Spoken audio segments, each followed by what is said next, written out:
Hey guys, it's Jen. Welcome back. So today I thought we could just sit down and chit chat about these new Colourpop palettes. I had shown these in my Sunday haul and this was by far the most requested review you guys wanted to see.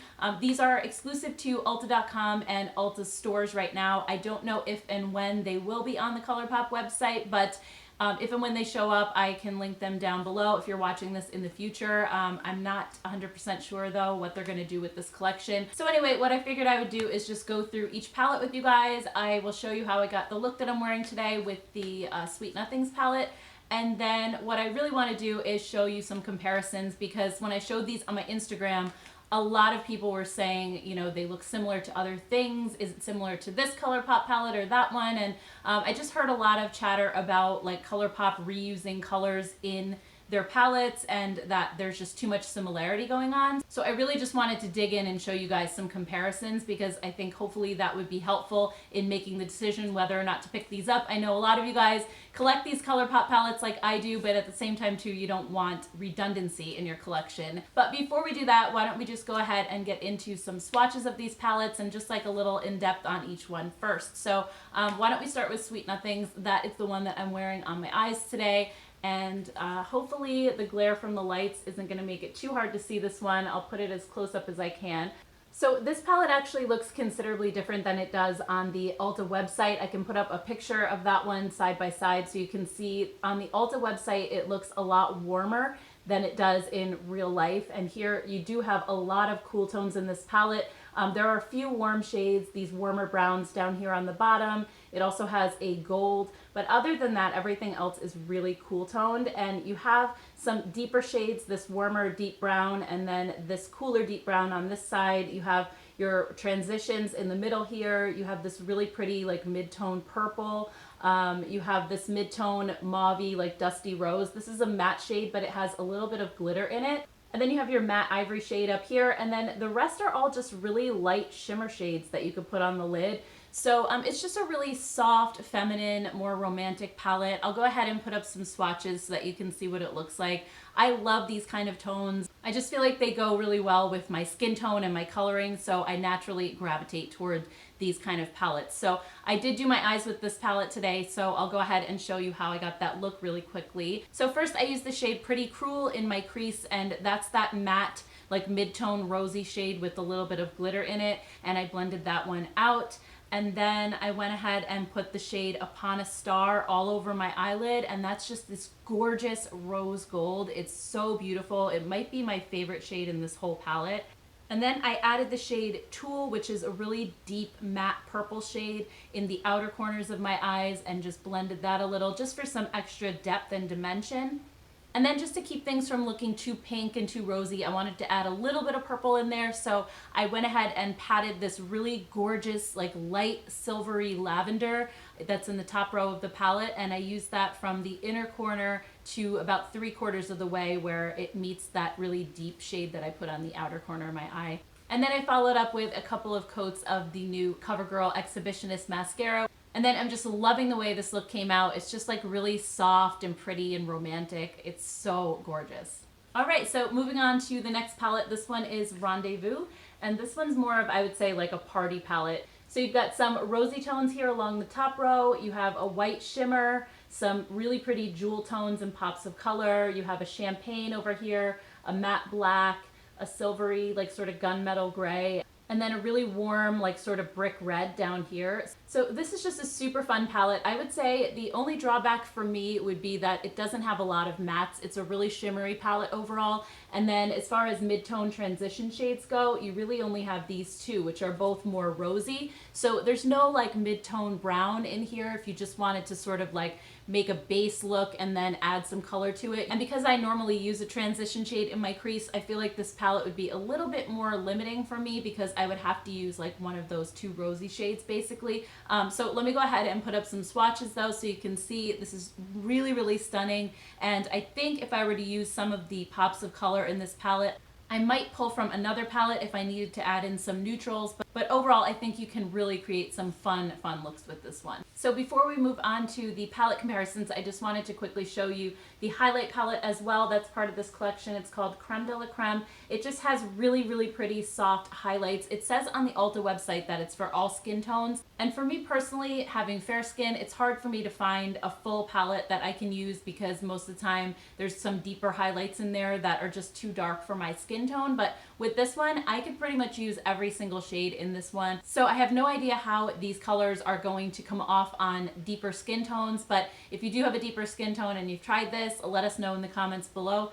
So let me go ahead and just apply one of these shades because I haven't done my highlighter yet. So in keeping with the pink theme, why don't we go ahead and just use this pink one up here. Oh yeah, that is gorgeous.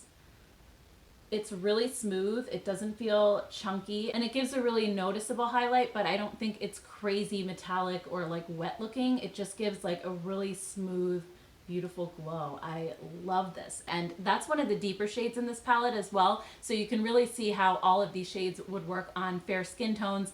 I really didn't need another highlighter palette. I have so many, and I have so many shades in highlighter palettes that I don't use because they're too dark for me, but this one I figured was kind of justified because I can use all of the shades, and I think it would be great like if I'm traveling and I want a couple of different shades of highlighter. But I am loving this one. This one is so super pretty. So let me go ahead now and just show you some swatches of it really quick so you can see what all the colors look like. They all seem to be really smooth and not chunky. You have a duochrome shade in there. It's just such a pretty palette. All right, so now let's go ahead and get into some palette comparisons. So the way that I went about this is I went through my entire collection, my Colourpop palettes, as well as other brands, and I was really looking for similar color stories. So I'm looking for palettes that have like a whole bunch of close shades in them, not just one or two. There are some definitely like repeat shades within a lot of the Colourpop palettes, but I didn't want to compare palettes that really just had one or two similar shades in them because for me that wouldn't necessarily be a deal breaker. What I'm usually looking for is that I just don't want repetition. I don't want to be able to create almost the exact same kinds of looks with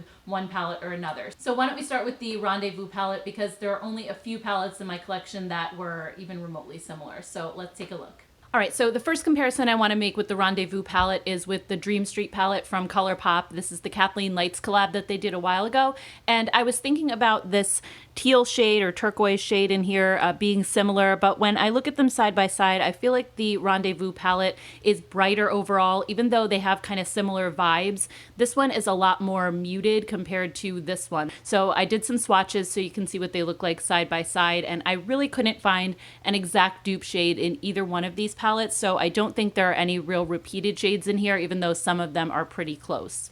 And then another palette that the Rendezvous reminded me of was the Tarte Make Waves and Be a Mermaid palette. And just looking at these two side by side, I was thinking they were going to be identical, but as you'll see in the swatches, they're not exactly. But it does have like these rosier tones that this one has, and also those pops of blue and red and the gold over here. But as you can see in the swatches, I think that the Tarte one is definitely more on the toned down side. It's not quite as bright and vibrant. So in that way, it's kind of similar to the Dream Street one. I wouldn't call this an exact dupe by any means, but I think you can create some really similar looks with it. And then these next two palettes, I didn't swatch side by side, but I just wanted to show you really quickly that there are a couple of similar colors in them. This is the Beached palette from Urban Decay. I'm not even sure that this is made anymore, but some of you may have it in your collection. So I just wanted to point out a couple of similarities, like this turquoise here. I think this one's a little bit more green in the Colourpop palette. This one's a little more blue.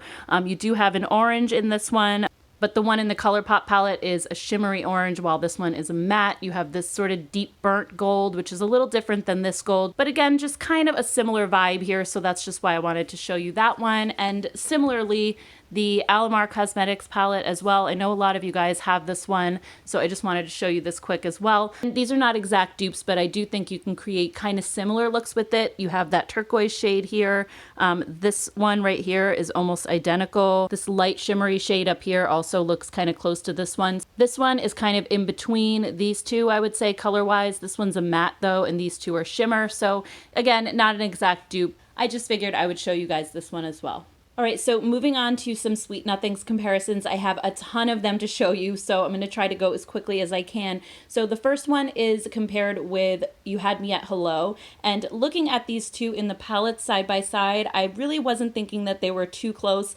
They kind of both have these purpley shades here, but I think this one looks a little bit brighter in the pan. It also has some golds and some neutral shades. They both have a mix of both warm and cool shades in it, so I'll show you the swatches though, because when I saw them swatch side by side, I thought they were a lot closer than they look in the pan, and that you could really create some very similar looks with both of these palettes. So if you already have You Had Me at Hello, I think you may not necessarily have to go out and buy Sweet Nothings, because I think the looks you can create once they're on your eyes, I think they'll look super close.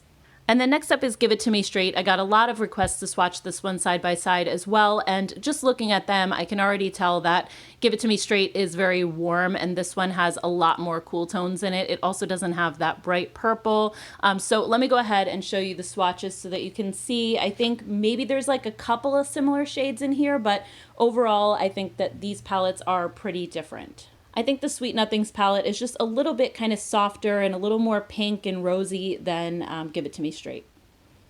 And then I also wanted to show it to you next to the She palette, and I didn't swatch these side by side. I did compare these in my Sunday haul last week, but I just wanted to show you kind of laid out that these are also very different palettes. This one has a lot of warmer and more peachy shades, while this one is more pink and definitely more cool toned overall, even though there are a couple of warm shades. And then even the colors that look kind of similar in the pan, like this deep matte purple right here, or these lighter kind of shimmery lavender colors, when you swatch them, this is the Sweet Nothings, and then this one is from the She palette, and then these two they're close, but again, they're not the exact same color. And then I think the rest of the palettes overall are pretty different, so just wanted to show you that one really quickly. And then the last Colourpop palette I wanted to compare it to is the Disney Princess one that came out recently, and looking at these two side by side, I see so many similarities. The purples are very alike, the gold shades are so close, there's a lot of those rosier tones in here, the shimmery one. So once I swatched them side by side, I did see some incredible similarities between the two. The Disney Princess palette does have 3 additional shades as well, but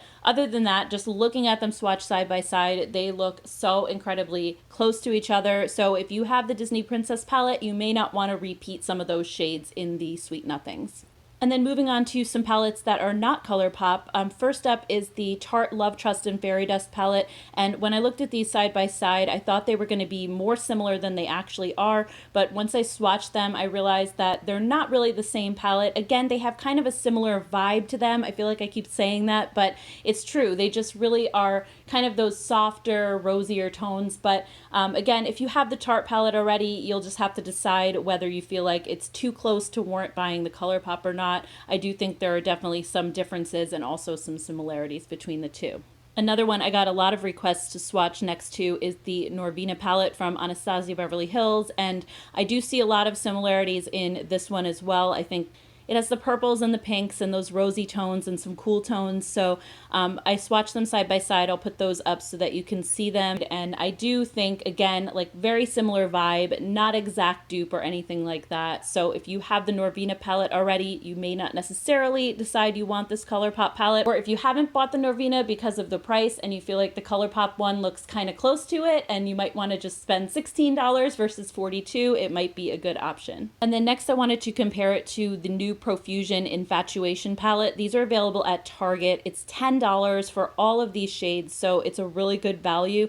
And I found some almost exact dupe shades in this palette. I think the color stories are really alike, so let me go ahead and show you the swatches. The Profusion palette has obviously a lot more shades in it, but I just swatched the ones that I thought would be pretty close to the Colourpop palette, and I think you could really create the same kinds of looks with both of these palettes. So if you don't want to spend the $16 on the Colourpop, you get a lot more shades for less money, and I think the quality is really good as well. And then I just have 2 more similar palettes that I'm going to show you that I don't have swatches for, but I just wanted to point these out really quick. This is the B by BubzBeauty Palette from BH Cosmetics. It's not around anymore, so I don't want to spend too much time on it. It's been discontinued, but if you do happen to have this palette in your collection, there are so many close shades. This purple here, you have the golds, a lot of these cooler tone browns up here. And this was a really popular palette for a while, so a lot of you may have it in your collection already. And just looking at the two side by side, I think that you could make really similar looks with it. And then the last one I want to mention is the Back Talk palette from Urban Decay. Again, kind of like the Beached palette. I don't think it's an exact dupe necessarily, but it does have those really rosy shades in here and some cooler tones and kind of a similar vibe to the Sweet Nothings palette. It is missing the gold shade, and the purples aren't exactly the same at all, and this one does have less shades in it. But again, just wanted to show you a couple of options with things that I thought on site looked kind of similar to the Sweet Nothings palette. All right, so now I want to hear from you guys in the comments below. Let me know what you thought of all those palette comparisons. Were any of them so similar that they just completely turned you off from buying any of these palettes? I would love to hear your thoughts and chat with you guys in the comments. So thank you guys so much for watching. Please hit the like button if you liked this video. And also don't forget to hit the subscribe button. I do reviews during the week and hauls every Sunday. So thank you guys so much, and I will see you next time.